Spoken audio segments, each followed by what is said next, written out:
weligaa ma aragtay ama ma maqashay nin dooli ama jiir guursaday? Sababta ugu weyn uu u guursadayna inay tahay in xaaskiisa uu ugu egyahay xubno muhiim ah.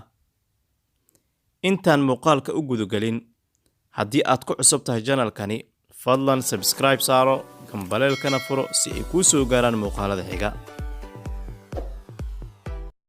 Nin u dhashay dalka Hindiya ayaa guursaday jiir ama dooli dhedig ah sida ay qabto diinta Hinduuga sharci ahaan. Marka uu qofka dhinto, wuxuu mar kale dhashaa isagoo qaab kala ama xayawaan ah. Basu waa 41 jir leh 4 caruur ah, kaas oo xaaskiisu ay ku dhimatay shil gaari oo dhacay sanadii 2017.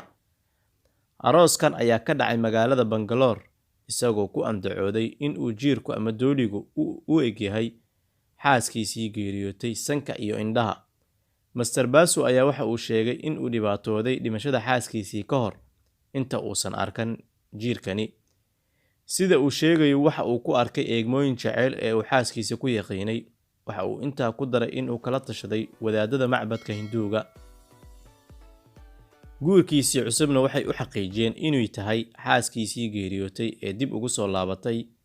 Sida ay qorayso wakaaladda World News, wadaadka Hinduuga ee arooskan qabanqaabiye ayaa sheegay in Basu yahay nin aad u nasiib badan maadaama uu helay xaaskiisii oo qaab kala ah.